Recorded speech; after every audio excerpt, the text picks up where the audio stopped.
पुनः आप लोगों का स्वागत है आज की कक्षा में। धन्यवाद, आपका भी स्वागत है। कुछ प्रश्नों पर चर्चा इस पे कल पढ़ेंगे, उसमें आज हमारे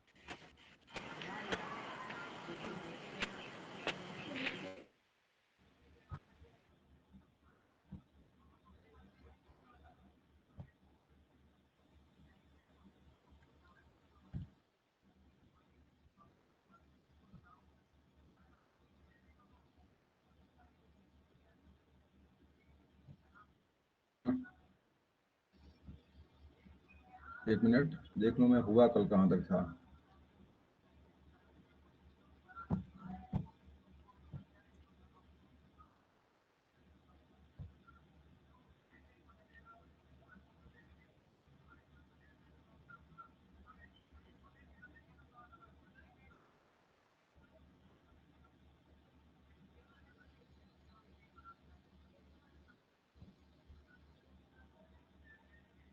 यहाँ तक हुआ प्रश्न।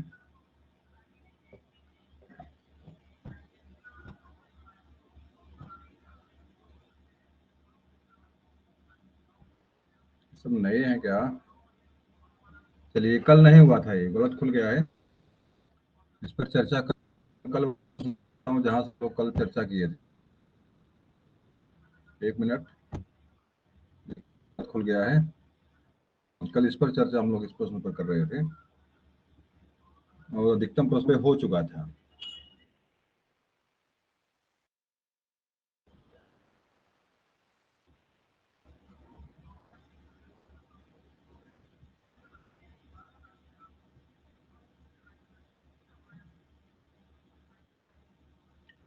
चलिए, यहाँ तक हुआ था।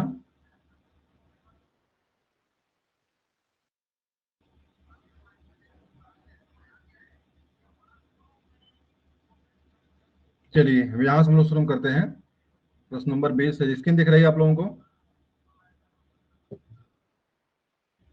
स्क्रीन दिखाई पड़ रही है? एक बार पुनः बोल दीजिए तो आगे बढ़े यहाँ से। हाँ सर, दिखाई दे रही है।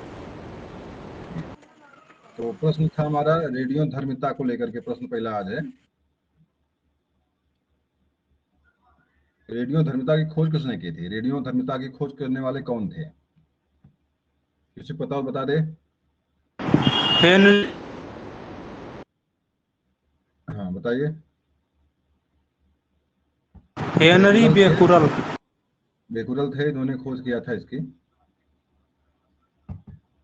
हेनरी बेकुरल ने पदार्थ की खोज की थी, धर्मिता के तत्व की खोज की थी। अगला है, मूलांकुर से विकसित होने वाली जड़ें क्या कहलाती हैं? ये प्रश्न परीक्षा में जल्दी ही थी, टेट सुपर टेट में आया था ये।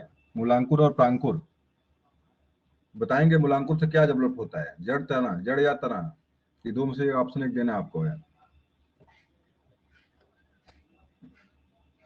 दो चीजें यहाँ पे है, मूलांकुर और प्रांकुर होता है। ये इनसे मूलांकुर जड़ से संबंधित है। मूलांकुर का संबंध किससे? जड़ से। और प्रांकुर का संबंध किससे है? तना से। ये दिमाग में रखिएगा। मूल मतलब होता है जड़। एक चीज यहाँ से और जोड़ लेंगे तो आपको ज्यादा याद रहेगा। मूल का मतलब क्या होता है? जड़ जड़। मूल, मूल माने जड़ होता है। मूल अंकुर से आप जड़ जोड़ लीजिए, बाकी प्रांकुर माने अपने आप तना हो जाएगा यहाँ से। ये परीक्षा में प्रश्न आया हुआ है। अगला है, प्रोटीन। प्रोटीन जो कि कोशिका के भीतर उपयोग की जाती है, किसके द्वारा संश्लेषित होती है? तो उसको संश्लेषित करने वाला काम कौन करता है कोशिका के अंदर? इसका जवाब देख लीजिए। मुक्त राइबोसोम। मुक्त राइबोसोम प्रोटीन को संश्लेषित करता है और शरीर के काम में लाता है। ये देखिए, कल्चर परीक्षा में बहुत पूछता है। बहुत सारे कल्चर हैं, जैसे हार्टिकल्चर है, पिसी कल्चर है, सिल्वी कल्चर है, आपका सेरी कल्चर है, बहुत सारे कल्चर हैं। तो इससे प्रश्न परीक्षा में आपके आते हैं। तो इसका मतलब क्या होता है? सिल्वी कल्चर माने?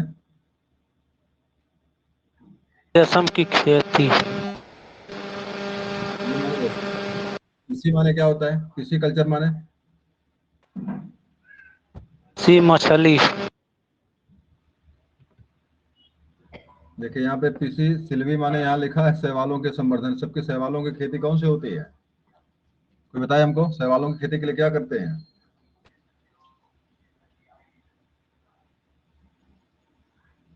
उसे रेशम खेती बताया आपने।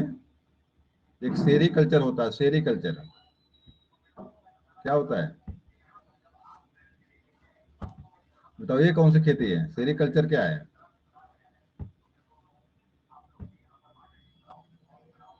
और यहाँ पे लिखा हुआ है सिल्वी, यहाँ लिखा हुआ सिल्वी, यहाँ सेरी है, यहाँ क्या लिखा हुआ, सिल्वी लिखा हुआ है। तो सेरी कल्चर माने क्या होता है?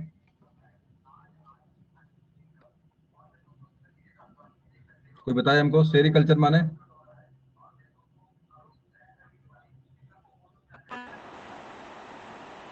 क्या बात, बहुत कठिन प्रश्न हो गया क्या? किसी का आवाज मिल नहीं रही है, सेरी कल्चर माने?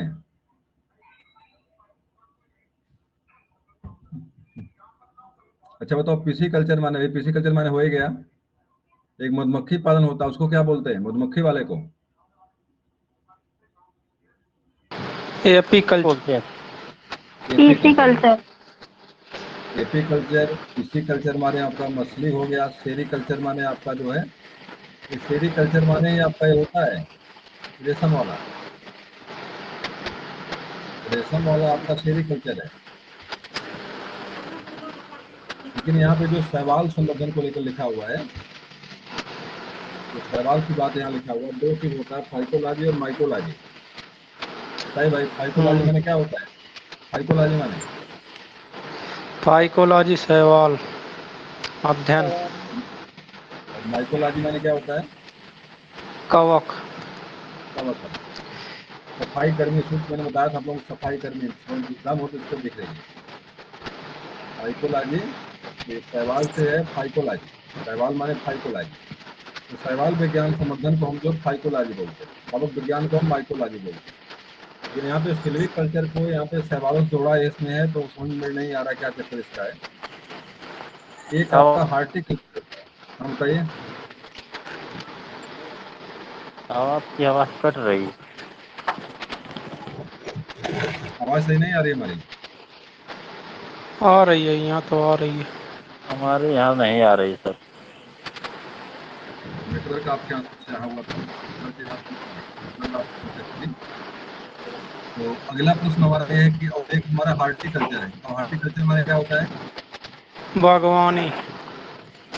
बागवानी से संबंधित है। एक आपका विटीकल्चर होता है, विटीकल्चर, विटीकल्चर अंगूर की माने क्या होता है? खेती। अंगूर अंगूर की की खेती। खेती। ये बहुत बढ़िया है। एक फ्लोरिकल्चर होता है, फ्लोरिकल्चर।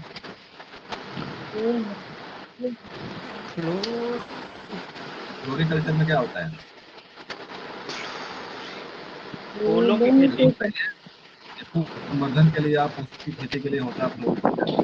इस तरह से कुछ कल्चर से प्रश्न को सबसे परीक्षा में बार बार आए हुए हैं। अभी जल्दी एक परीक्षा में आया था, टीजीटी पेपर था, वहां लिखा था द्राक्षा खेती को क्या बोलते हैं? द्राक्षा। अंगूर। टीजीटी का प्रश्न था, जागृति में आया था द्राक्षा, द्राक्षा माने अंगूर होता है। तो शब्दावली पता नहीं अगर आपको है तो आपको भले ही आपको आपको याद है अंगूर खेती वाला, लेकिन अगर आपको शब्दावली पता नहीं तो गलती कर जाएंगे आप। द्राक्षा माने अंगूर होता है। अंगूर खेती को भी क्या बोलते हैं? विटीकल्चर। विटीकल्चर। विटीकल्चर मतलब इस विटीकल्चर। तरह से प्रश्न आपसे पूछता है।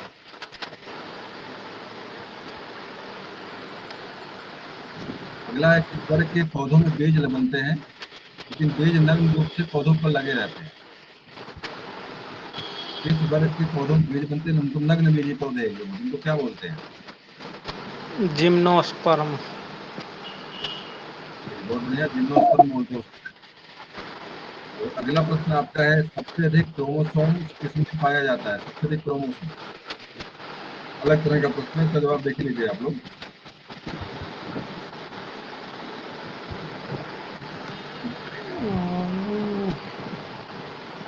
टेरिडोफाइट्स, क्या लिखा है? टेरिडोफाइट्स। जिम्नोस्पर्म को नग्नबीजी पौधे भी कहा जाता है, हिंदी में इसका नाम है नग्नबीजी पौधे। अगला है, जैसे किसे जैव उर्वरक के रूप में इस्तेमाल होता है? तो जैव उर्वरक के रूप में यहाँ पे एक घास है या शैवाल कह लीजिए, खेतों में इस्तेमाल होता है, धान की खेती में डालते हैं, उसमें कौन सा उर्वरक है? क्या उसका जो वो जो है, एजोला बैक्टर। देखिए यहाँ पे एजोला आगे आया भी है, तो उसी के बारे में शायद है, देखता हूँ मैं क्या चीज लिखा है यहाँ पे। एजोला बैक्टर बार से बार साथ। हाँ, सही। बार बार कट जा रहे हैं, पता नहीं। क्या? हेलो, हाँ पुनः बोलिए।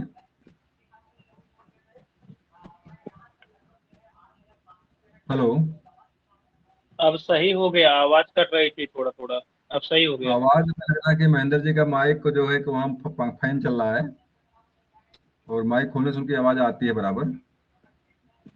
तो सबसे अधिक आपका एजोला जो एक उर्वरक है जिसका इस्तेमाल खेतों में काई बनाता है, लेयर बनाता है, और घासों को जमने से भी रोकता है, और फसलों को एक उत्पाद भी देता है यूरिया डाई के रूप में, मतलब एज उर्वरक के रूप में इसका इस्तेमाल भी होता है। दोनों चीज का इस्तेमाल होता है, और एक तरह से ये कवक है, और खेत में जो है इसका इस्तेमाल होता है जैव उर्वरक के रूप में। यहाँ देखो लिखा है एजोला क्या है, अब यहाँ बताना है क्या चीज है ये। एक जली फार्म है। अब फर्म माने क्या होता है? कवक है, फार्म है, क्या चीज है भैया? मुझे पता नहीं है इसके बारे में, फर्म माने क्या होता है। चलिए, एक जली खेती हो सकती है, जली खेती है, फार्म माने वही होगा। फिलहाल एक कवक है एक तरह से, जो पानी में पनपता है और खाद के रूप में इस्तेमाल इसका होता है। बीजों की प्रकृति किस रूप में, किस में उत्पन्न हुई है? तो टेरिडोफाइट्स करके लिखा है टेरिडोफाइट। यहाँ पे, टेरिडोफाइट्स करके लिखा हुआ है। मिर्गी नामक रोग की औषधि किस लाइकेन से प्राप्त, जो मिर्गी लोगों को होती है, तो उसकी औषधि किससे बनती है, किस लाइकेन से बनती है? किसी को पता है? इसका लाइकेन है परमेलिया। और आप लोग जानते हैं कि लाइकेन को क्या बोलते हैं? लाइकेन को क्या बोलते हैं? इंडिकेटर कहते हैं इसको, है एक तरह से सूचक है, ध्वनि क्या ना, वायु प्रदूषण का सूचक है। इसका सूचक है ये। वाइट और कहाँ उगता है लाइकेन, नॉर्मली कहाँ मिलता है? नॉर्मली पोखरों पे, तालाबों के किनारे जो है काई के रूप में दिखता है ये। और पानी में होता है, खास करके पानी में भी उगता है। तो लाइकेन तो होता है पानी में, लेकिन ये वायु वायु प्रदूषण का सूचक है। अगर वायु में गड़बड़ी आएगी, सबसे पहले लाइकेन को काम आता है। जापान में किस लाइकेन को सब्जी के रूप में खाया जाता है? जापान में एक लाइकेन, इसको सब्जी के रूप में खाते हैं, क्या, कौन सा लाइकेन भाई है? जवाब देख लीजिए इसका। इंडोकार्पन करके कोई लाइकेन वहां पे है, जिसका इस्तेमाल वहां के लोग सब्जी के रूप में करते हैं।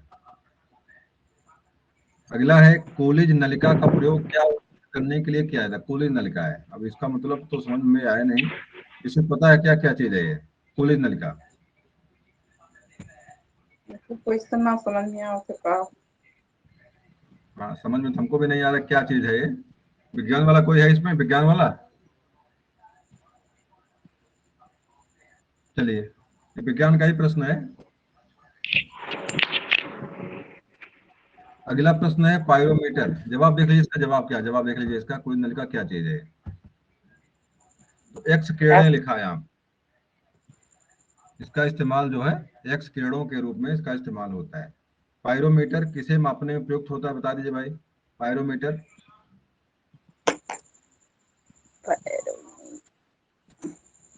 कोई बताए? आना चाहिए जवाब, है प्रश्न आना चाहिए, इसका उत्तर उच्च आना चाहिए आप लोग। तापमान। बिल्कुल जवाब सही है आपका है। उच्च तापमान मापने के लिए इसका इस्तेमाल होता है, पायरोमीटर का। अगला है साइक्लोट्रॉन किस किस को त्वरित करने के लिए उपयोग किया जाता है? साइक्लोन नहीं, साइकोट्रॉन करके शब्द है यहाँ पे। नरम करना किसी चीज को है, उसमें इस्तेमाल इसका होता है। देख लीजिए जवाब इसका। इसका जवाब है परमाणु, लिखा है यहाँ पे। अगला है, चंद्रा एक्सरे दूरबीन का नाम किस वैज्ञानिक के सम्मान पर रखा गया था? चंद्रा एक्सरे दूरबीन, तो किस वैज्ञानिक के सम्मान में इसका नामकरण किया गया था? चंद्रशेखर। तो जवाब सही होना चाहिए, चंद्रशेखर ही होना चाहिए यहाँ पे। यस, चंद्रशेखर। तो फिलहाल एक गणितज्ञ थे चंद्रशेखर, हमें लग रहा है। नहीं नहीं, चंद्रशेखर सीमा करके वैज्ञानिक थे, भौतिक विज्ञान के। और इनका सिद्धांत जो है, इसको नोबेल पाए थे, रमन प्रभाव करके, रमन प्रभाव। यस, चंद्रशेखर रमन पूरा नाम था इनका, और रमन प्रभाव के नाम से फेमस है इतिहास आपके भौतिक विज्ञान में। और इसी रमन पर दूसरे थे। दूसरे थे? सीवी रमन थे, वो दूसरे थे। क्या पूरा नाम क्या था उनका? किसी को नाम पता है चंद्रशेखर का? CV Raman, CV Raman. तो ये गणतज्ञ हैं क्या? ये गणतज्ञ चंद्रशेखर जी हैं क्या ये? चलिए, फिलहाल दूरबीन का नाम जो चंद्रा रखा है इन्हीं के नाम पे रखा हुआ है। अब गणितज्ञ हैं कि भौतिक विज्ञानी हैं? सीवी रमन, बिल्कुल रमन प्रभाव उनका है, तो परीक्षा में कई बार आया हुआ है, उससे नोबेल पाए थे वो। और कौन सा उपकरण चिकित्सकों द्वारा इस्तेमाल किया जाता है? भाई बहुत सारे उपकरण हैं, इसमें से प्रश्न का किसी एक पेपर का प्रश्न का उत्तर दिया हुआ है। तो यहाँ पे देखिए बहुत सारे हैं, इसको इसका देखिए यहाँ पे स्टेथोस्कोप, बताओ किस काम में आता है? किस काम में आता है ये यंत्र? स्टेथोस्कोप का इस्तेमाल हम किस काम के लिए करते हैं? हृदय की गति शायद होता। देखी गति। स्फेगनोमैनोमीटर क्या है? रक्तदाब मापी। आप स्फेगनोमैनोमीटर, ये रक्त रक्त को मापने का है कि धड़कन? धड़कन वाला कौन है भाई? आला किसे क्या बोलते हैं? आला इसको बोलते हैं, स्टेथोस्कोप को। नहीं। हम्म। हाँ, आला को ही बोलते हैं उसको। स्टेथोस्कोप आला का नाम, तो इसका नाम क्या है? इसका नाम रक्तदाब, रक्तदाब नापता है स्फेगनोमैनोमीटर। हम्म। तो बीपी नापने वाला यंत्र आपका ये है। और धड़कन को मापने वाला, धड़कन की गति, हृदय को सुनने वाला यंत्र आपका जो आला बोलते हैं, आला आपका स्टेथोस्कोप है। और स्टेगनोमेनोमीटर आपका जो है रक्तदाब को मापता है। चलिए ठीक है। चलिए अगला प्रश्न खुला हुआ है। रडार का क्या उपयोग है? सबको पता भी होगा ये, रडार किस काम में आता है? रडार तरंगों द्वारा वस्तुओं की स्थिति का ज्ञान करता है। उड़ते हुए चक्के की प्रति सेकंड घूर्णन किससे मापी जाती है? मान ली कोई चक्का उड़ रहा है, तो उसको कैसे मापेंगे? तो स्ट्राबोस्कोप करके यहाँ पे प्रश्न है। एक परीक्षा में कभी कभी पूछता है कि गाड़ी की गति मापने वाला यंत्र कौन का? स्पीडोमीटर बोलते हैं उसको है। से गाड़ी, ये जो आपका मीटर आगे लगा होता है, जो गाड़ी को बताता है गाड़ी की रफ्तार क्या है, या किस गति से गाड़ी चल रही है, कितना दूरी गाड़ी ने तय किया, उसको हम क्या बोलते हैं? उसको हम स्पीडोमीटर कहते हैं। गाड़ी के चक्के में, अगले चक्के में उसका इस्तेमाल होता है। सूर्य की किरणें की तीव्रता मापने वाले उपकरण को क्या कहा जाता है? कि सूर्य की किरणें कितनी तीव्रता से आ रही, इसको क्या बोलते हैं? तो इसका जवाब है अक्टियोमीटर। अक्टियोमीटर बोलते हैं। चलिए अगला प्रश्न है, भौतिकी में चतुर्थ आयाम का परिचय किसने दिया था? चतुर्थ आयाम का परिचय देने वाला कौन था भौतिकी में? अब चतुर्थ आयाम मुझे पता नहीं इसके बारे में क्या चीज है, जवाब देख लीजिए इसका। तो इसका जवाब है आपका आइंस्टीन। आइंस्टीन ने यह काम किया था। चलिए आपका ये खत्म होता है। अब हम लोग नए चैप्टर पे चलते हैं।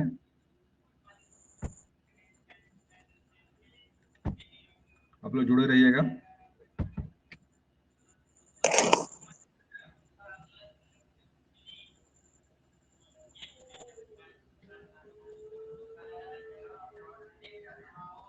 एक मिनट, एक मिनट, एक मिनट, गलत खोल रहा है इसको हूँ।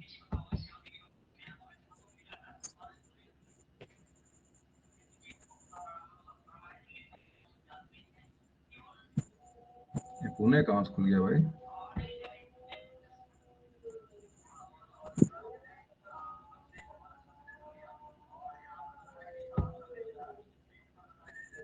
चलिए ठीक है, हमको इस पर चलना अब है।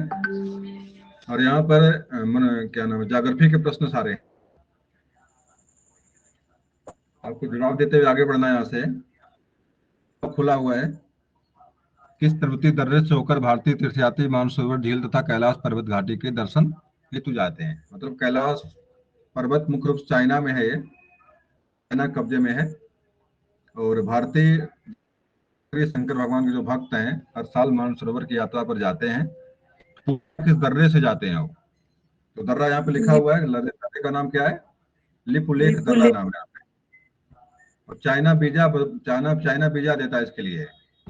आप चाइना के वीजा पर ही आप जो है मानसरोवर यात्रा पर जा सकते हैं। आप जानते हैं कि मानसरोवर झील के बगल से ही, जहाँ पर मानसरोवर है उसी बगल में एक झील है, उसी बगल से बहुत सारी नदियां भारत के लिए निकलती है। सतलज हुआ, ब्रह्मपुत्र हुआ, घाघरा नदी भी वहीं से निकलती है, अगल बगल से निकलती है। तो बहुत सारी नदियों का उद्गम स्थल है वो।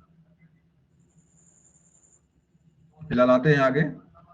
तिब्बत में मानसरोवर झील के पास से किस नदी का उद्गम होता है? चलिए प्रश्न आ ही गया वही। तो वहां से नदी, झील कौन सी, नदी कौन सी निकलती है, बता दीजिए भाई।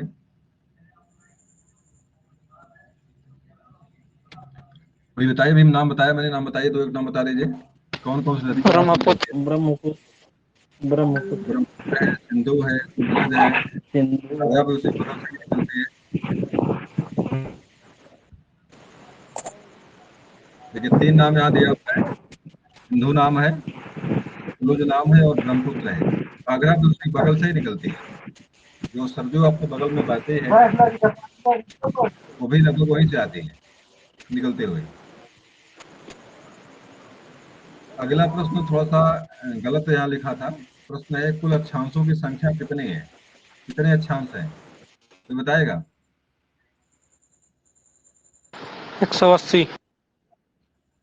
180 360 है, बताइए हमको ये पहले। 180। 360 क्यों नहीं है?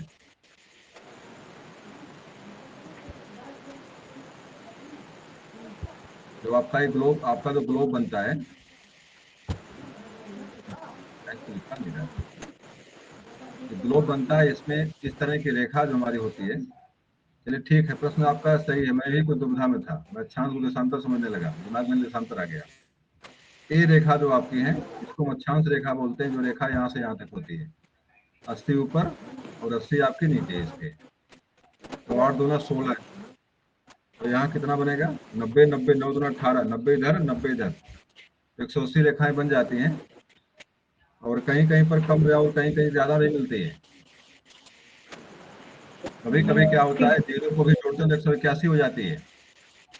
और कभी कभी इसको हटाते हैं यहाँ से, जो अंतिम रेखा आपकी जो बनती है, एक दिन चर्चा मैंने इस पर किया था, जो अंतिम रेखा आपकी यहाँ ध्रुव वाली रेखा अंतिम रेखा होती है, लगभग ना के बराबर होती है। कभी कभी गणना इसकी नहीं करते हैं लोग, तो समस्या थोड़ा सा 179 हो जाती है। और तब गणना इसकी कर लेते हैं। 179 भी मिलता है, 181 भी मिलता है, 180 तीनों मिलता है। तो दुविधा में ना पड़िएगा। परीक्षा प्रश्न इस तरह दे दिया, कहेंगे आपने मैं तो 180 पढ़ा था, 181 कहाँ से आ गया, 179 कहाँ से आ गया, दुविधा में इसमें मत रहिएगा। अगर इन दोनों रेखाओं को गायब करेगा और इस रेखा को उसमें अगर जोड़ लेगा, शून्य रेखा को जोड़ हो जाएगा, 179 हो जाता है। अगर इस रेखा को गायब करता है और इन दोनों रेखाओं को जोड़ लेगा, कितना होते हैं? 180 हो जाते हैं।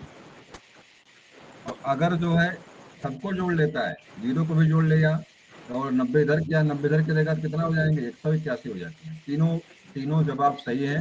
लेकिन प्रश्न किस तरह का, उस पर आपको ध्यान देना है। प्रश्न कैसे आया हुआ, क्या पूछना चाहता है आपसे, उसी हिसाब से आपको इसका उत्तर देना है आपको, ठीक है। अगला यहाँ पे है, विश्व का सबसे बड़ा नदी द्वीप माजुली का निर्माण करने वाली नदी कौन सी? माजुली, परीक्षा में प्रश्न कई बार आए हुए, बता दीजिए। ब्रह्मपुत्र है, कहाँ पर बनाती है, कौन सा प्रदेश है वो, वहाँ पे प्रदेश कौन सा है? किस प्रदेश असम में में ये बनाती नदी है, असम। का निर्माण होता है? हाँ बताइए। असम, असम। असम है वो। असम में गंगटोक जगह पर, गंगटोक के जो माधुरी द्वीप का निर्माण ब्रह्मपुत्र नदी करती है। और ये विश्व का सबसे बड़ा नदी द्वीप है। और इसी नदी के नाम एक डेल्टा, डेल्टा भी प्रसिद्ध है, विश्व का सबसे डेल्टा का निर्माण करती है ब्रह्मपुत्र नदी। तो सुंदरबन का डेल्टा है, गंगा और ब्रह्मपुत्र के संगम से, या वहाँ पर मेघना नामक वितरणिका निकलती है, और वहाँ पे विश्व की सबसे बड़ा डेल्टा का निर्माण भी होता है इस नदी के द्वारा। अगला प्रश्न है, पृथ्वी के उत्तरी एवं ध्रुव एवं दक्षिण ध्रुव मिलाने वाली रेखा को क्या बोलते हैं? पृथ्वी की कौन सी रेखा है उत्तरी मान लो पृथ्वी जीरो आपकी है, 0 अक्षांश यहाँ यहाँ तक जो मिला है उसको हम क्या बोलेंगे, कौन सी रेखा बोलते हैं उसको? देशांतर, देशांतर रेखा। देशांतर कौन सा देशांतर होगा वो? कोई भी 360 में से कोई भी, सब मिलाते हैं इसको, सब रेखाएं जो है अंत में जो यहाँ पर जो होती, जो भी रेखा यहाँ से निकलेगी सारी रेखाएं इन्हीं दोनों को टच करते हुए यहाँ पे आते हैं। जबकि 360 रेखाएं होते मिलाकर के सब है, 180 इधर और 180 इधर, सभी रेखाएं जो है ये इसको टच करते हैं और मिलाते हैं इसको। बिल्कुल जवाब सही आपका है। तो जवाब इसका देख लीजिए, देशांतर रेखा लिखा हुआ है, इसका जवाब क्या हो जाएगा? देशांतर हो जाएगा। एक प्रश्न और परीक्षा में कभी कोई पूछा हुआ है, पूछता है कि सबसे बड़े वृत्त का निर्माण कौन सी रेखा करती है? देशांतर करती है कि आपका जो अक्षांश करती है? बताइए भाई, सबसे बड़े वृत्त का निर्माण कौन सी रेखा करती है? देशांतर करती है कि आपका अक्षांश, जो 0 डिग्री अक्षांश। चलिए बहुत बढ़िया, क्योंकि इसकी धरती की लंबाई, धरती की लंबाई ज्यादा है। धरती की जो आपके पूरब से पश्चिम की लंबाई ज्यादा है, उत्तर दक्षिण लंबाई कम है, 50 ऊपर है, लेकिन इधर से फैली हुई है, इसलिए जो सबसे लंबा वृत्त का निर्माण जो रेखा करती है उसको हम जीरो अक्षांश रेखा बोलते हैं, या विषुवत रेखा उसको हम बोलते हैं। अगले प्रश्न पे हम लोग आते हैं। स्थल मंडल का तात्पर्य क्या है भाई? स्थल मंडल क्या चीज है?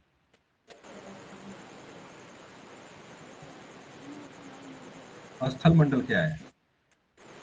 क्षोभ मंडल है। क्षोभ मंडल सर तो क्या? जिसमें स्थल समुद्र मंडल और नहीं, क्षोभ मंडल तो वायुमंडल का सबसे निचला भाग है।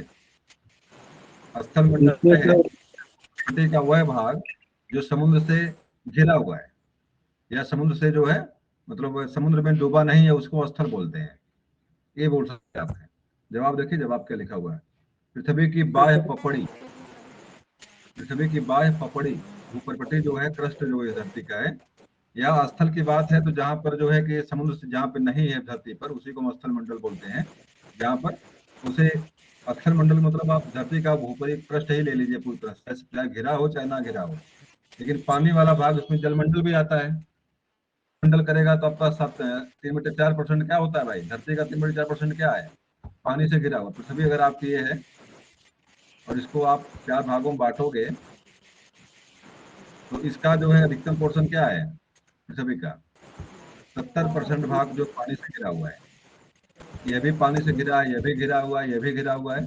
मात्र जो है धरती का 23% के अगल बगल भाग क्या है? स्थल है, मतलब इतने भाग पर मिट्टी है, बाकी भागों पर क्या है? पानी घिरा हुआ है। परीक्षा में प्रश्न इस तरह से पूछता है, 3/4%, 3/4 भाग करता है। धरती को 4 भागों में बांटते अगर आप हो तो 3 भाग क्या है? 3 भाग जो है पानी है, और 1/4 भाग क्या है? आपका जल है। परीक्षा में प्रश्न दो तरह से पूछ सकता है आपका यहाँ से, धरती का कितने % भाग जो है स्थल पर, स्थल प्रधान है? इसका जवाब क्या देंगे आप? बोले भाई, 1/4 देंगे।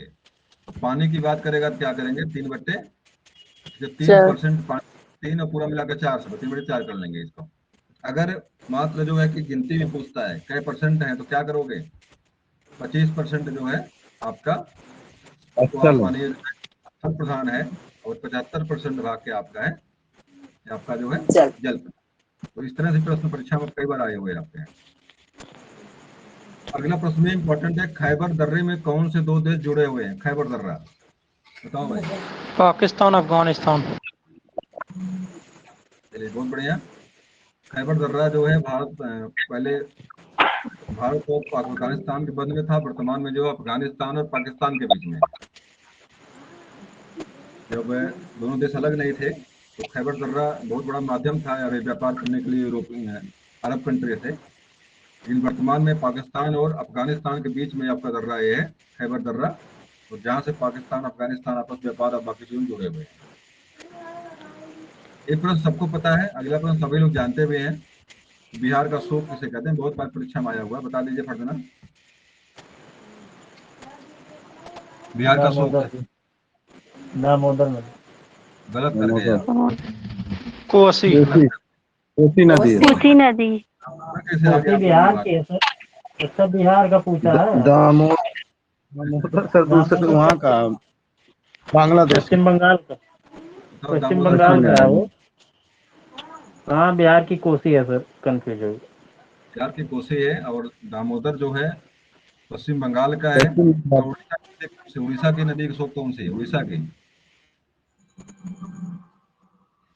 क्या सर? महानदी, उड़ीसा की जी जी। महानदी। नदी है, नदी। महानदी। पश्चिम बंगाल का दामोदर है, उड़ीसा की महानदी है। तो और इस तीन नदियां जो परीक्षा में अक्सर पूछे गई आप लोगों से, जो शोक को लेकर के अक्सर बिहार का पूछता है, सबसे अधिक रूट चेंज करने वाली नदी कौन सी है? रास्ता बदलने वाली नदी आपकी उसे ही कही जाती है। जी। और इसको ऑफ कर दो। दामोदर, दामोदर माने होता है गणेश भगवान होता है दामोदर माने। लंबा हो। दामोदर दम क्या? धन उधर, हाँ जिसका बहुत उधर बढ़िया। दमदार हो सर, दम धन उधर। दमदार दमदार उधर वाला जो है गणेश भगवान ही है, हाँ, खूब लड्डू खाते हैं और मस्त हाँ, रहते हैं और चूहे पर यात्रा करते हैं। तो भाई। दामोदर है नदी आपकी पश्चिम बंगाल में है, और महानदी आपके जो उड़ीसा में है। चलिए अगला प्रश्न है, वर्ष 2006 में लगभग निम्नलिखित में से हिमालय दर्रे में से कौन सा भारत और चीन के बीच में व्यापार बढ़ाने के लिए खोला गया था? 2006 में खोला गया था, दर्रा है भारत चीन के बीच में। दर्रे का नाम बता दीजिए। सिपकीला। चलिए बहुत बढ़िया, पीला दर्रा किला। ही होगा। भारत और नाथुला यहाँ लिखा हुआ है। नाथुला दर्रा भी भारत और चाइना भी जल्दी में बवाल इसको लेकर हुआ था, हिमाचल प्रदेश के अगल बगल। तो सिपीला दर्रा भी शायद नाथुला भारत, सिक्किम में। ये तो सिक्किम में है सर, नाथुला। सिक्किम में अभी जल्दी में इसी को लेकर के भारत और चाइना बीच में बवाल पटाखा मुक्की जिस दर्रे पर हुई थी। सिक्किम में, बहुत बढ़िया, सिक्किम में है ये। और सिपीला दर्रा भी शायद भारत चाइना के बीच में ही है, कहीं और है। वहीं है बस, हिमाचल प्रदेश में। हिमाचल प्रदेश, बहुत बढ़िया। तो दर्रे से प्रश्न भी परीक्षा में आए हुए हैं, क्योंकि दर्रे बड़े महत्वपूर्ण हैं आक्रमण के लिए, व्यापार। निम्नलिखित में से कौन सी नदी दक्षिण से उत्तर की ओर बहती है भाई? तो बिल्कुल उल्टा प्रश्न आ गया, दक्षिण से उत्तर की तरफ बहती है। सोन। देखिए भारत आपकी स्थिति, भारत ये है, पश्चिम बंगाल में जाके गिरती है। देखिए भारत आपका ये बंगाल है, की। भारत का प्रायद्वीपीय भाग आपका ये है। और एक नदी है जो दक्षिण से उत्तर, का मतलब क्या हो गया कि दक्षिण आपका ऊपर पड़ता है, दक्षिण से उत्तर की ओर, मतलब यहाँ शुरू करती है और ऊपर की तरफ जाती है, ऊपर की तरफ जाती है, ऊपर की तरफ। तो ये कहाँ मतलब जाकर मिलती है सर? नदी यहाँ से निकलती है, ऊपर की तरफ बढ़ती है, तो नदी कौन सी है वो? सोन नदी गंगम जाके मिल जाती। बहुत बढ़िया, जवाब आपका सही है, लेकिन गंगा में पहले नहीं मिलती है ये नदी। पहले आपके शायद ये कोई और नदी यहाँ पे है, कोई और नदी यहाँ पे है। चंबल में कोई, चंबल शायद है कोई और नदी जहाँ जिसमें पहले मिलती है, उसके बाद वो चंबल उठा के उसको जो है गंगा में लेके मिलाती है। तो सीधे गंगा में नहीं मिलती है सोन नदी। और इसमें सोना मिलता है इस नदी में शायद, सोना। देखिए यहाँ पे बेतवा लिखा हुआ है, बेतवा और दासोन कैसे गड़बड़ हो रहा भैया? बेतवा यहाँ लिखा हुआ है, बेतवा का नाम सोन नदी भी तो नहीं है। नहीं, अलग अलग है, लेकिन दोनों दक्षिण से उत्तर की ओर जाती। पेन नदी ये सब उधर बढ़ती हैं दक्षिण की तरफ। दो नदियां हैं, अधिकतम दो नदियां हैं, बेतवा तो सही है, सोन नदी भी सही है, और बेतवा भी हो सकता, बेतवा भी शायद, दोनों दो नदियां बहती हैं, तो उल्टा दो नदियां बहती हैं। तो बेतवा को भी जोड़ लीजिए, सोन नदी के साथ जोड़ लीजिए। अगला देखिए, आ जाइए यहाँ पे प्रश्न अगला आपका, निम्नलिखित में से किस नदी को उड़ीसा का शोक वही बताया गया, बता दीजिए उड़ीसा का शोक किसे कहते हैं? महानदी। माही। महानदी। माही नहीं, माही माही नहीं, माही कहाँ बहती है? नहीं, माही बहती महानदी। कहाँ पे? राजस्थान में। नहीं, राजस्थान में नहीं बहती है माही। लूनी लूनी राजस्थान में बहती है। गुजरात में। माही नदी गुजरात में बहती है। और लूनी नदी जो है आपके, लूनी नदी जो राजस्थान में। राजस्थान में बहती है, सबसे लवण नदी है, सबसे नमकीन नदी है। पृथ्वी के किस भाग में निकिल और लोहे की प्रधानता है? इसके बारे में चर्चा मैंने कई बार किया है। नीफे। धरती का जो ये भाग है, जी इसमें सबसे मध्य में एक पोर्शन है, उन्हें एक लेयर ऊपर बनते इसके है, और एक लेयर ऊपर, तीन भागों में बांटा गया है। इसको क्रस्ट बोलते हैं, ऊपरी भाग को क्रस्ट कहते हैं, इसको मेंटल कहते हैं, और इसको जो है इसको जो है अंतरतम बिंदु या क्रोड कह लीजिए, इसको कहते हैं। दूसरी भाषा में चीजों को लेकर जो वर्गीकरण किया गया है, पहले वाले को सियाल, दूसरे वाले को सीमा, तीसरे वाले को निफे कहते हैं। सियाल का मतलब होता है सिलिका एल्युमिनियम, सियाल सिलिका और एल्युमिनियम। सीमा मतलब होता है सिलिका और मैग्नीशियम, और निफे का मतलब क्या होता है? निखिल और फेरियम, निकिल और फेरियम। तो यहाँ पे अगर देखो, यहाँ पूछा है धरती के किस भाग में निकिल और लोहे, फेरियम मैंने लोहा होता है, क्रोड तो ये कौन सा भाग आपका हो जाएगा? ये निफे हो जाएगा। जी क्रोड अगर प्रश्न यहाँ पे पूछता कि धरती के किस भाग में एल्युमिनियम है, तो इसका जवाब क्या होता? आपको सियाल होता। जवाब क्या होता?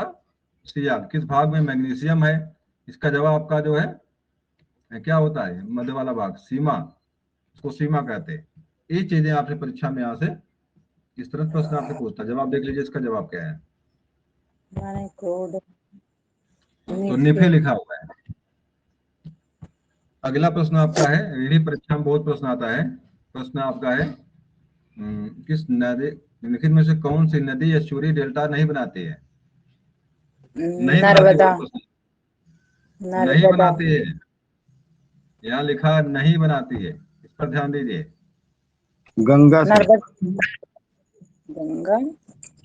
बाकी सारी नदियां बनाती हैं। प्रश्न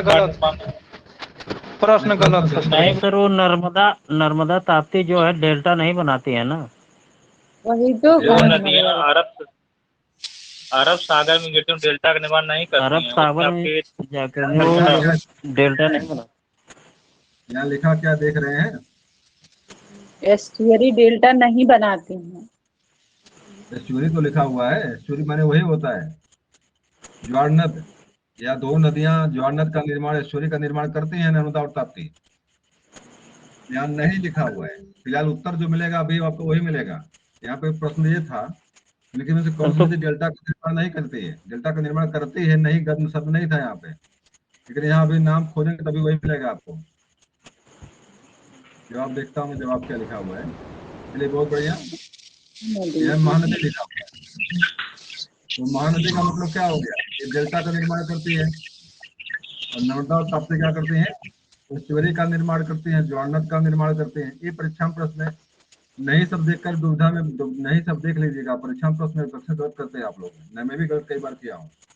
नहीं पर ध्यान नहीं देते हैं, मात्र एस्चुरी दिखेगा तुरंत हम क्या कर देंगे? तुरंत हम जो है बेलता नर्मदा और ताप्ती को सही कर देते हैं।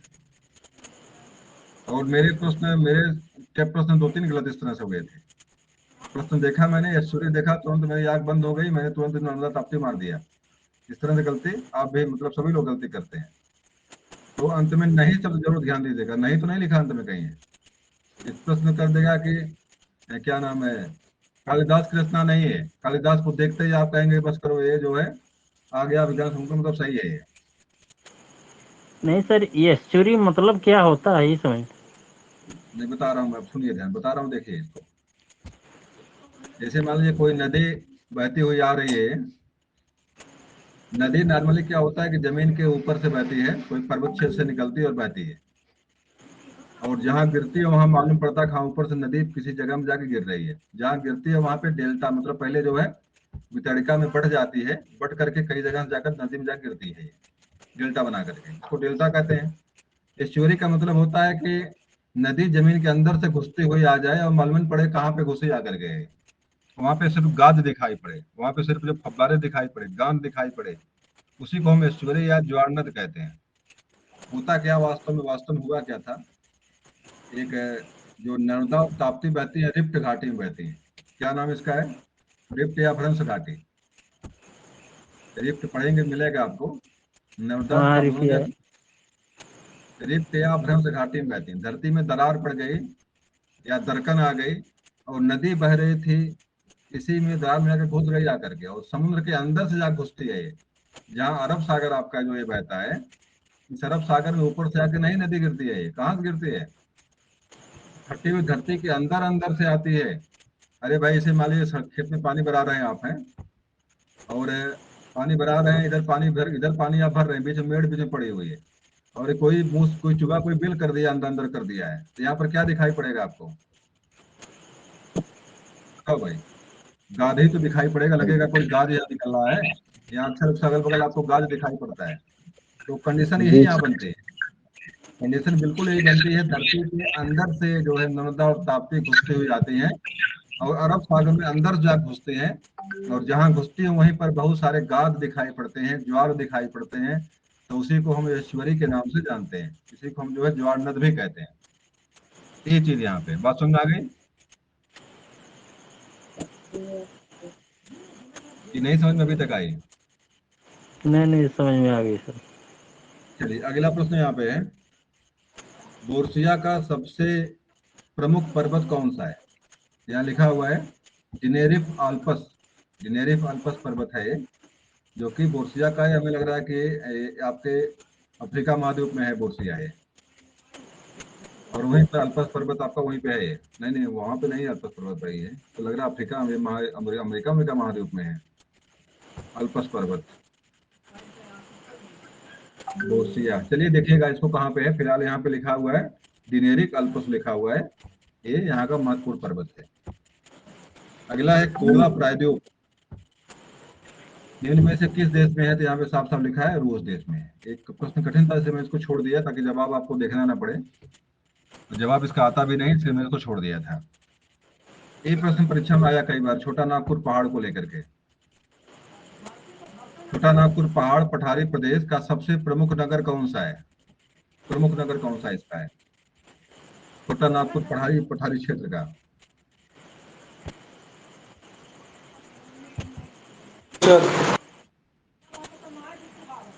यहाँ जवाब इसका है रांची। इसका जवाब क्या है? रांची। और रांची में आप जानते हैं कि मतलब इसको छोटा नागपुर पहाड़ को जो है रूर कहते हैं, भारत का मतलब रूर कहते हैं। रूर का मतलब होता है कि सबसे अधिक लौह खनिज खनिज तत्व के लिए जो भरमार यहाँ पे है, और खनिज तत्व यहाँ पे भरपूर मात्रा में इस पठार में मिलते हैं। छत्तीसगढ़ और एमपी का क्षेत्र जो आपका ये है, ये इसके लिए समृद्ध क्षेत्र आता है, और लगभग दोनों प्रदेशों को में छत्तीसगढ़ और आपका एमपी का जो क्षेत्र जो आपका है नागपुर पठार का जो क्षेत्र है, वो बहुत ही समृद्ध है इसको लेकर के। अगले प्रश्न पे आते हैं। हाँ बताइए। झारखंड का सर वो क्षेत्र होता है रांची। नहीं, रांची तो झारखंड में है, छोटा नागपुर पठार का लंबा क्षेत्र है भाई। जैसे इसमें क्या है कि एमपी, मध्य प्रदेश में ध्यान भी दीजिएगा, पड़ता है। एमपी, छत्तीसगढ़ और झारखंड, ये तीनों क्षेत्रों को, तीनों क्षेत्र इसमें लगभग मिलते हैं। पठारी क्षेत्र है ये, और तीनों क्षेत्र लगभग मिलते हैं पठार में आकर के। और देश का क्षेत्र जो है, हाँ बताइए। छोटा छोटा नागपुर का पठार का मैक्सिमम भाग जो है आपके झारखंड में है, जबकि इसको जो आप और बता रहे हैं वो इसके कुछ अंश हैं, लेकिन जो मुख्य इसका क्षेत्रफल है वो झारखंड नहीं है। बिल्कुल झारखंड में होगा, इसको मना नहीं करना चाहिए, झारखंड में ही होगा। लेकिन कुछ पोर्शन इसके एमपी में भी है, कुछ पोर्शन इसके जो छत्तीसगढ़ में भी है, छोटा नागपुर पठार के। लेकिन मुख्य रूप से झांसी, मुख्य रूप से आप उसको झारखंड नहीं मानिए, क्योंकि कोयला से लेकर के आपके लोहे, बाकी चीजें खदानें इसमें ज्यादा जो है आपके वो चीजें वहीं पर है, अधिक मात्रा में यहाँ उपलब्ध है वहाँ पे इसका। कोचीन का जुड़वा नगर कौन सा है भाई? कोचीन का, कोचीन कहाँ पड़ेगा ये? उसमें सर हमको लगता है उधर है दक्षिण तो। केरल। दक्षिण भारत का है, और यहीं पर प्रथम बार कौन आया था? Vasco D gamma. Kerala Kerala Kerala Cochin Kerala. तो केरल में कोचीन है ये, और वहाँ बंदरगाह था। तो इसी के बारे में पूछे, इसका जुड़वा नगर कौन सा है इसका?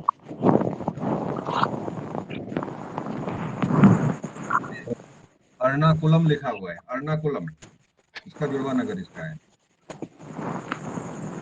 देखिए अगला प्रश्न आपका है, विश्व का एकमात्र हिंदू राष्ट्र कौन सा है? नेपाल। अब नहीं रह गया है, अब हिंदू राष्ट्र नहीं रह गया, अब वहाँ पे लोकतंत्र हो गया है, प्रजातंत्र वहाँ पे लागू हो गया है। तो सभी धर्मों को संभाव हो गया, लेकिन फिलहाल अभी भी हिंदू राष्ट्र के रूप में है वो। हिंदू राष्ट्र पहले था, आज भी है।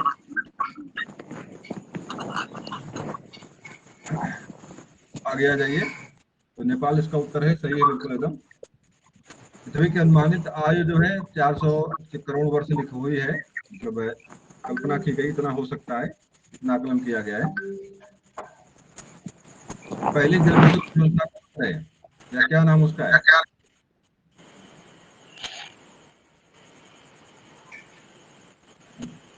किस नदी पर है ये? पहले जल विद्युत परियोजना किस नदी पर है ये?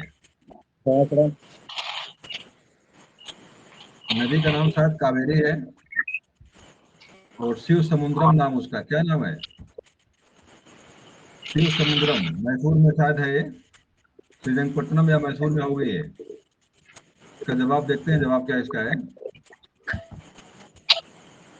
तो नदी का नाम कावेरी है, और कावेरी नदी पर ही शिव समुद्रम योजना पहली बार जो नदी घाटी पर बनाई। हाँ, बोलिए, किसी कुछ कहना हो तो बोले भाई।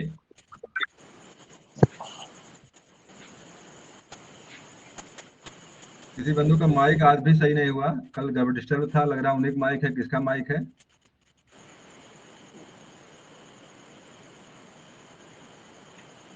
चलिए, तो चर्चा हमारी हो रही थी शिव समुद्रम को लेकर के।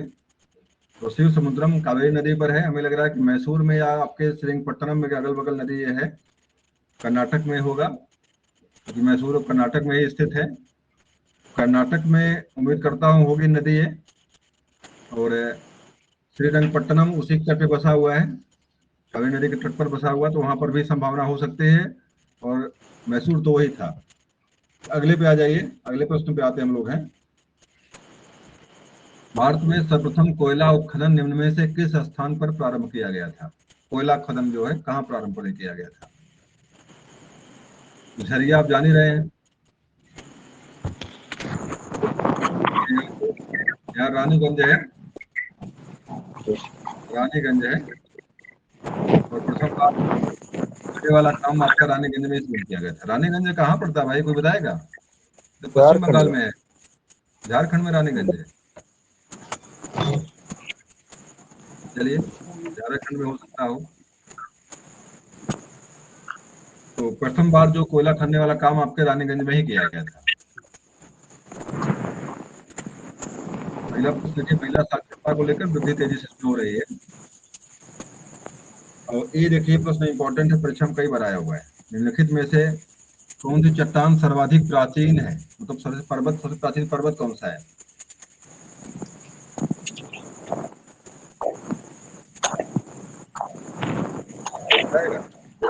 विश्व की प्राचीनतम पर्वत श्रृंखला में आती है ये। अरावली। अरावली पर्वतमाला है, तो होना वही चाहिए। चलिए, यहाँ पे आग्नेय लिखा हुआ है, चलिए ये भी सही है। तो जवाब ये भी सही है, जवाब आपका ये भी सही है, और वहाँ पे अरावली होता तो वो भी सही होता। चट्टान यहाँ लिखा, पर्वत लिखा नहीं था, इसलिए आपका आग्नेय ही सही हम जवाब है। और जानते आप हैं कि धरती जो शुरुआती स्टेज में जब थी तो 3 भागों में बटी थी। पहले पूरा पूरा आग्नेय था, अग्नि का मतलब होता है अग्नि सेल। बाद में बरसात होती है, धूल धक्कड़ बनते हैं, तो यहाँ पे जो है अवसादी बनते हैं, और अवसादी सेलों से परतदार सेलों का निर्माण होता है। तो अब पहले प्रथम सेल आपकी आग्नेय सेल है, दूसरी सेल आपकी जो है अवसादी है, तो तीसरी सेल जो है दबाव और प्रेशर कारण जो परतदार सेलों का निर्माण होता है। और पुनः ये रूपांतरण लगातार बढ़ने के कारण होने के कारण होता रहता है, आग्नेय अवसादी लगातार चेंजिंग होती रहती है। चलिए, निम्न में स्थित नहीं है, तो जवाब अलग तरह का, जवाब इसका देख लीजिए, नहीं है। अमरनाथ की गुफा में कभी आया होगा भाई, अमरनाथ गुफाएं कहाँ पर बताओ भाई, अमरनाथ की गुफा कहाँ पर है? जम्मू कश्मीर। जम्मू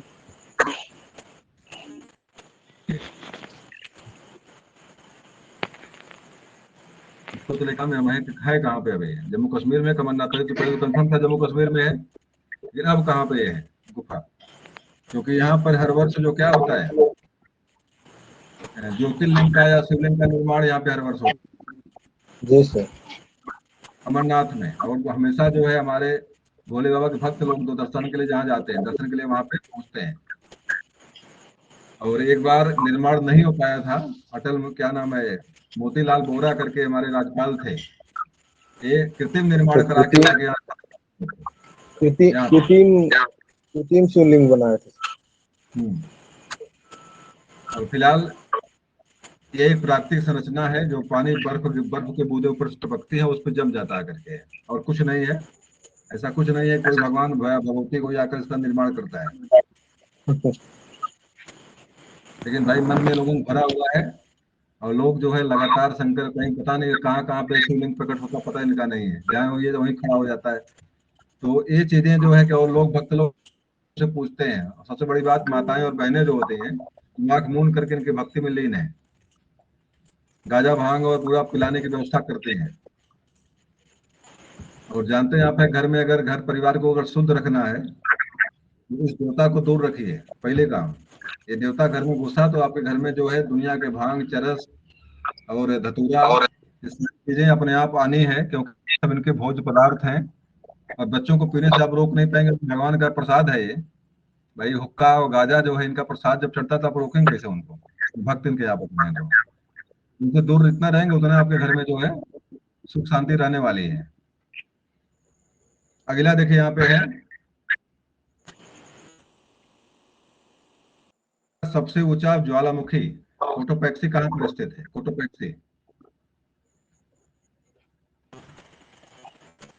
इक्वाडोर, दक्षिण अमेरिका। बहुत बढ़िया, दक्षिण अमेरिका महाद्वीप में है ये कोटोपैक्सी। और आप जब महाद्वीपों को पढ़ते हैं तो जो एक नीचे महाद्वीप लटका हुआ जो होता है, ये वहीं पर आपका जो है इक्वेडोर है। यहाँ पर पर्वत, एक ज्वालामुखी पर्वत है, उसी पर आपका जो है एक कोटोपैक्सी आपका ज्वालामुखी वहां पे पर्वत वहां स्थित है, कोटोपैक्सी इक्वेडोर में है ये। तो जवाब बहुत बढ़िया आपका, बिल्कुल जवाब होना चाहिए। फिलीपींस लिखा हुआ, फिलीपींस भी वहीं बगल में ही है। इक्वेडोर बताया आपने, फिलीपींस यहाँ लिखा हुआ है। फिलीपींस भी आपका जो भी जवाब दिया आपको मिला जो है यहाँ पे दक्षिणी अमेरिका, तो फिलीपींस भी आपका वहीं पे है, इक्वेडोर भी वहीं पे है, और उसी के अगल बगल आपका कोटोपैक्सी आपका है, कोटोपैक्सी आपका है। पहला जवाब आपका ये रहेगा कि कोटोपैक्सी आपका दक्षिण अमेरिका में है। अगर आता है तब आपका यहाँ पे दक्षिण अमेरिका में है। और इक्वेडोर जो बताया आपने, और फिलीपींस लिखा, फिलीपींस को सही मानिए यहाँ पे आप, फिलीपींस के बगल में है, फिलीपींस में है। अगला प्रश्न यहाँ पे है, निम्नलिखित में से किस देश में, किस क्षेत्र में विश्व का सर्वाधिक पशुओं का मांस उत्पादित किया जाता है? मतलब सबसे अधिक पशु जो है मांस के लिए कहाँ पर पाले जाते हैं? सर अमेरिका में, सर वो अमेरिका में ही है, वो न्यूयॉर्क है जो अमेरिका में घास का मैदान जो है, प्रेरी क्षेत्र जो आपका है, तो उल्टा हो गया, ये अमेरिका का नहीं है, अर्जेंटीना। ये दक्षिण अमेरिका आ गया यहाँ पे, दक्षिण अमेरिका का क्षेत्र है। पंपास अर्जेंटीना आपको दक्षिण अमेरिका में है, उत्तरी अमेरिका में नहीं, अमेरिका में नहीं है। कहाँ पे है अर्जेंटीना? पंपास घास का क्षेत्र जो आपका है, ये देखिए प्रेरी आपका कहाँ पे, प्रेरी आपका यूएसए में है, ये घास का मैदान कहाँ पे है? यूएसए में है। लेकिन आपका पंपास जो आपका है ये अर्जेंटीना के क्षेत्र में है, मतलब आपका उत्तरी अमेरिका में है। परीक्षा प्रश्न कभी कभी आपसे ऐसे पूछता है, पंपास घास का मैदान कहाँ मिलता है, तो देश का नाम नहीं देगा, वहां पूछेगा अमेरिका में, अफ्रीका महाद्वीप में, अमेरिका में, किस महाद्वीप में है, वहां पे इसका दक्षिण अमेरिका हो जाएगा। तो अर्जेंटीना क्षेत्र है, अर्जेंटीना देश का नाम है, वहीं पर आपका पंपास घास का मैदान है। प्रेरी की बात करेगा तो वहां पर है, ये आपके यूएसए में है या उत्तरी अमेरिका में है। अच्छा बताओ, अगर डाउन्स की बात करेगा तो डाउन्स कहाँ पे है? डाउन्स का घास मैदान कहाँ पे है? डाउन्स वाला ऑस्ट्रेलिया में। ऑस्ट्रेलिया। अगर बेल्ट की बात करेगा तो क्या जवाब देंगे आप बेल्ट की? दक्षिण अफ्रीका। बहुत बढ़िया, अगर सहारा की बात करेगा, नहीं नहीं, वहां पे अगर समाना की बात करेगा तो जवाब क्या देंगे आप समाना का? समाना का जवाब क्या देंगे आप? ये अफ्रीका महाद्वीप, इसको अफ्रीका महाद्वीप छोड़ दीजिए, ठीक है। समाना को आप जो है अफ्रीका महाद्वीप अफ्रीका। छोड़ दीजिए। अगर बात करेगा कि स्टेपीज कहाँ पे है, तब क्या जवाब देंगे आप? चीन, मंगोलिया में। यूरेशिया। यूरेशिया। कई बार यूरेशिया। चर्चा इस पर हुई है। एशिया और यूरोप का जो रूस और यूरोप का क्षेत्र जो है, जहाँ पे एशिया यूरोप समाप्त शुरू में होते हैं, वहीं पर स्टेपीज घास के मैदान मिलते हैं। यहाँ पर नदी बहती है, वोल्गा नदी यहीं बहती है। यहीं पर आपका जो है कि क्या बोलते हैं वो दो बिल्कुल आपका जो पर्वत है वो जो एशिया यूरोप को अलग करता है, नाम क्या है उसका? मैकाल। नहीं, मैकाल नहीं है। एक मिनट, उसका नाम मुझे नहीं याद आ रहा है उसका नाम। और यूरोप की गंगा किसे कहते हैं? यूरोप की गंगा किस नदी को कहते हैं?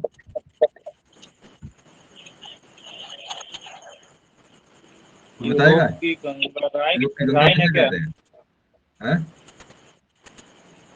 नहीं, राइन नहीं है। पो नदी है, नदी का नाम पो है, नदी का नाम पो है। यूराल है, यूराल पर्वत। अरे भाई, यूराल पो पर्वत। नदी आपके वहां तो, पो नदी आपकी इटली में इटली बहती है। इटली में बहती है पो। बहती जरूर सर, निकलती यहीं से है वो। इटली में बहती है वो नदी वो, लेकिन इसका उद्गम का है ये अर्जेंटीना। एक यहाँ पे झील यहाँ बहुत बढ़िया एक तो है, मैं उस झील का नाम बता रहा हूँ मैं आपको, जो यूरोप की झील है वो भी नदी। तीन चीजें मिल करके जो है एशिया यूरोप की सीमा का निर्धारण करती है। ये वो नदी बहती इटली में, लेकिन आपका निकलने का उद्गम क्षेत्र इसका इटली कहाँ पर है? ये बताया भाई, इटली कहाँ पर है?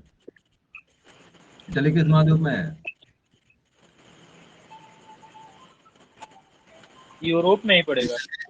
इटली यूरोप में है, और यहाँ से निकल इटली तक जाती है नदी। वो नदी आपकी इटली तक जाती है, इसको इटली, इसको यूरोप की गंगा कहते हैं, वो नदी को। तो मेरा कहने का तात्पर्य यह है, अगर मान लीजिए परीक्षा में प्रश्न आपको स्टीपेज करके पूछता है, तो स्टेपल करता है यूरोप और एशिया को एक तरह से बांधने वाला काम करता है। ये आपका स्टेपेज करता है। ये भी इसलिए यूरेशिया इसको याद रखिए, इसलिए जैसे इसको इसको यूरेशिया नाम से याद कर लीजिए।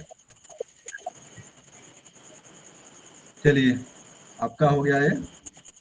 अगला प्रश्न यहाँ पे, निम्नलिखित में से कौन सी स्थलाकृति ज्वालामुखी क्रिया से संबंधित नहीं है? एक स्थलाकृति कोई है, वो अलग तरह का प्रश्न है, इसका जवाब देख ही लीजिए, क्योंकि ये प्रश्न कहीं से आया हुआ है और यहाँ ला के रखा हुआ है। ग्रेसर यहाँ लिखा हुआ है, ग्रेसर। तो भाई ग्रेसर माने क्या होता है?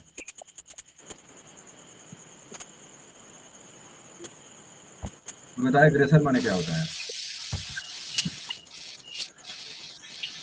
तो भाई घरों में तो घरों में भी ग्रेसर लगाया जाता है ना। ग्रेसर क्या काम करता है घर में?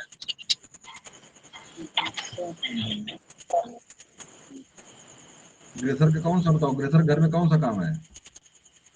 एक गर्म जल देता है, क्या देता है? ग्रेसर जो लगता है गर्म जल देता है।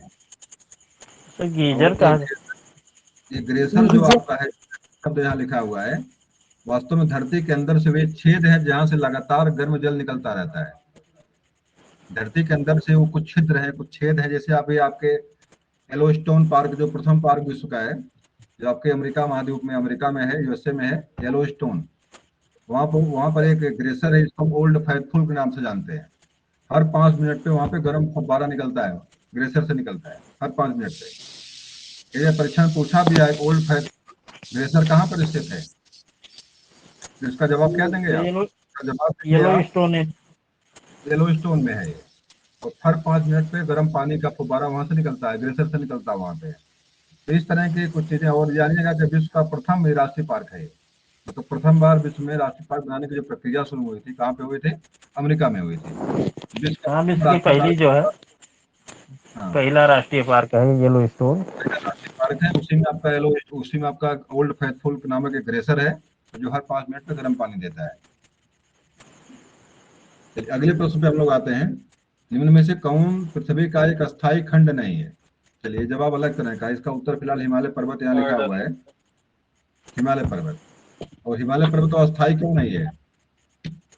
बढ़ रहे हैं। क्योंकि लगातार इसकी ऊंचाई बढ़ रही है, इसलिए अस्थायी खंड ये नहीं है, अभी लगातार गतिमान है ये, नवनिर्मित पर्वतों में है, बलित पर्वतों में है, इसी गणना इसकी होती है। अगला है, निम्नलिखित में से कौन आध्यात्मिक खनिज है? मतलब खनिज भी है और क्या है? आध्यात्मिक है, धातु नहीं। तो जिप्सम यहाँ लिखा हुआ है, जिप्सम। जिप्सम आपका जो होता है, जिससे पीओपी बनता है और एक तरह से मृदा सुधार में भी काम आता है जिप्सम। अगले प्रश्न पे आते हैं, यदि पृथ्वी एक अंतरिक्ष के बीच में वायुमंडल हटा दिया जाए तो आसमान का रंग कैसा दिखाई पड़ेगा? बहुत महत्वपूर्ण प्रश्न है, बताइए भाई जवाब क्या होगा इसका? आना चाहिए जवाब आप लोगों को। काला। चर्चा काला इस पे दिखाई दे। काला दिखाई पड़ेगा। काला क्यों दिखाई पड़ेगा? काला दिखाई क्यों पड़ेगा? आंतरिक परिवर्तन नहीं होगा। मान लीजिए सूरज यहाँ पे है हरा और मिलके बीच में वायुमंडल है और यहाँ पे धरती है, इसको पूरा हटा दीजिए आप, और यहाँ पे है, तब बताओ कैसा दिखाई पड़ेगा? यहाँ पर वायुमंडल है तब कैसा दिखाई पड़ेगा? नीला। आसमानी या नीला दिखाई पड़ता है। आसमानी नीला क्यों दिखाई पड़ता है, बता दीजिए, इसका जवाब दे दीजिए। अंतरिक्ष आसमानी और नीला क्यों दिखाई पड़ता है?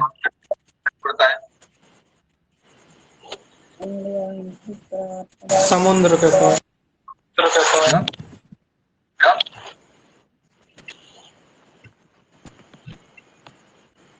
इसका जवाब है प्रकाश के रंगों का बिखरना, प्रकीर्णन। ये और आप जानते हैं कि सबसे कम तरंग दैर्घ्य जिसकी होगी, सबसे अधिक बिखरेगा वो। तो सबसे कम तरंग दैर्घ्य किस रंग के है?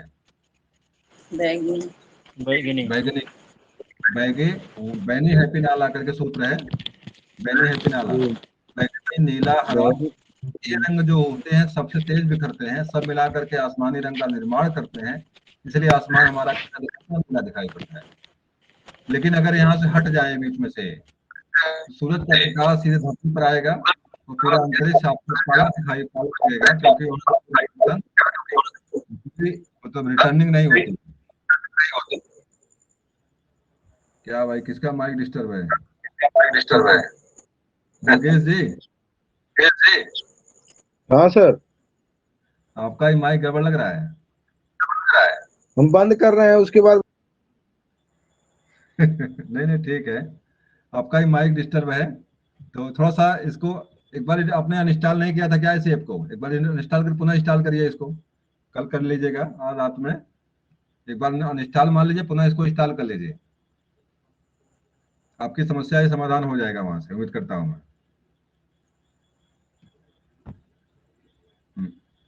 अगले प्रश्न हमारा ये था, तो इसका जवाब क्या है कि अंतरिक्ष का रंग आपको जो है यहाँ पे काला दिखाई पड़ेगा। काला क्यों दिखाई पड़ेगा? इसके पीछे कारण यह है कि सूरज की प्रत्येक किरण जो है बिना रोक टोक के, रंग बिना रोक टोक के कहाँ आ जाएगा? पृथ्वी पर आ जाएगा ये। और एक चीज और यहीं से याद रखिए, परीक्षा में अक्सर प्रश्न पूछता है, कोई चीज सफेद क्यों दिखाई पड़ती है? मेरा लैपटॉप जो है सफेद रंग का क्यों दिखाई पड़ रहा है? बताइए भाई, आपकी स्क्रीन सभी क्यों दिखाई पड़ रही है? सभी रंगों को सोख लेते हैं। प्रकाश सोख नहीं रही है, यही समस्या है। प्रकाश की सभी रंगों को हमारे आंखों तक वापस कर रही है, क्योंकि प्रकाश का वास्तविक रंग सफेद है। परीक्षा में प्रश्न कई बार यही सीधे पूछा हो, प्रकाश का रंग कैसा है? मूल रंग कौन सा प्रकाश का है? सफेद। सफेद है। सफेद। सभी रंगों को मिला देंगे अगर, सफेद बनेगा आपका। अगर ये पूरी तरह सोख लेगा तो काला हो जाएगा, अगर सबको वापस करेगा सफेद हो जाएगा। काला रंग दिख रहा है आपको, ये काला रंग दिखने के पीछे कारण क्या है?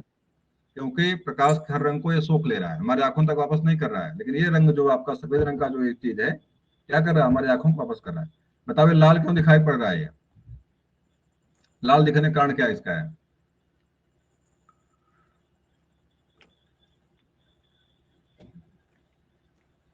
इस तरह के प्रश्न परीक्षा में आपके आते हैं, कोई चीज लाल हमें क्यों दिखाई पड़ती है? सूर्य की किरणें और सभी को सोख रहा है, फिर लाल को प्रक्षेपित कर रहा है। लाल इसका मतलब ये है कि ये ये स्थान जो हमारा ये है, ये लाल पेड़ों को हमारे आंखों तक केवल भेज रहा है, बाकी सबको सोख ले रहा है। तो हमें दिखाई पड़ता है वही रंग हमारे आंखों तक वापस आता है। ये चीज दिमाग में रखिएगा। अभी काला चश्मा लगा ले हम तो रंग कैसा हो जाएगा? ये लाल रंग का है ये, और हमने अपने आंखों पर काला चश्मा लगाया तो रंग कैसा इसका हो जाएगा? कलर क्या हो जाएगा? लाल रंग का हरा रंग हो जाएगा। बिल्कुल जवाब सही आपका है। ये कुछ चीजें परीक्षा में, इस तरह से परीक्षा में पूछी गई, आपसे पूछी जाती हैं। इसका जवाब यहाँ पे क्या हो जाएगा? जो प्रश्न है इसका जवाब हो जाएगा काला। यहाँ पे बिल्कुल जवाब सही है। चलिए, निम्नलिखित में से कौन सी नदी पक्षिपाद डेल्टा का निर्माण करती है? भाई नया तरह का प्रशब्द है ये, और ये भारत की नदी नहीं होगी, उम्मीद करता हूं मैं। भारत के बाहर कोई नदियों के नाम बताएं कोई। गोदावरी है sir, Godavari. Godavari, Mississippi, Missouri है। ये भारत की नदी नहीं है, और किसी एक देश में बहने वाली सबसे लंबी नदी है। ये भी जानिएगा, परीक्षा में प्रश्न अगर पूछा है किसी एक देश में बहने वाली सबसे लंबी नदी कौन सी है, तो जवाब क्या रहेगा आपका? मिसिसिपी, मिसौरी रहेगा। और शायद ये नदी आपकी अमेरिका महाद्वीप में, यूएसए में बहती है। नदी मिसौरी नदी यूएसए में बहती है। और ये भारत की नदी नहीं है, आपके दक्षिण अमेरिका की नदी है। उत्तरी अमेरिका, दक्षिण उत्तरी अमेरिका नदी है, और यूएसए में बहती है। ये किसी एक देश की सबसे लंबी नदी है ये बहने वाली। अब दूरी तो नहीं मुझे पता इसकी, लेकिन इतना पता है मुझे कि सबसे लंबी नदी है जो किसी एक देश में बहती है। अगला प्रश्न आ जाइए, निम्नलिखित में से कौन सुमेलित नहीं है? तो यहाँ जवाब साफ साफ लिखा हुआ है, आयरन और एंथ्रासाइट। इसका मतलब कोई मतलब दोनों का अयस्क नहीं है ये। आयरन का अयस्क बताओ कौन है? हेमोटाइट है। हेमेटाइट किसका अयस्क है? आयरन का है। जिस तरह परीक्षा में कुछ अयस्क को लेकर प्रश्न भी करता है। सेरिकल्चर, चर्चा इस पर भी हुई ही थी, बता दीजिए भाई क्या चीज है ये सेरिकल्चर?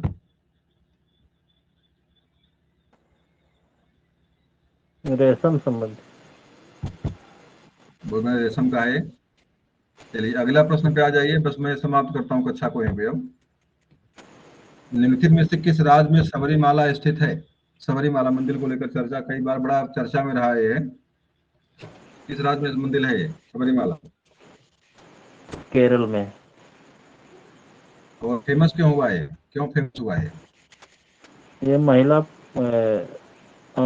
औरतों को वहाँ जाना वर्जित है शायद। नहीं, नहीं वर्जित तो था, लेकिन एक मामला फेमस इसलिए हुआ क्योंकि महिलाएं कोर्ट गई वहां। हम भी मंदिर जाएंगे, काहे हमको नहीं जाने दिया जा रहा है? हमारे में कौन सी कमी है?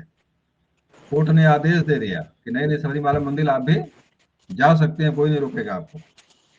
कोर्ट के आदेश के बाद जो महिलाएं वहां पे, महिलाओं को वहां पुलिस के निगरानी में जाने दिया गया। और जबकि बाबा लोग बड़ा प्रयास किए कि नहीं जाने देंगे, नहीं जाने देंगे, बड़ा रोक टोक लगाए, क्योंकि कोर्ट का आदेश था।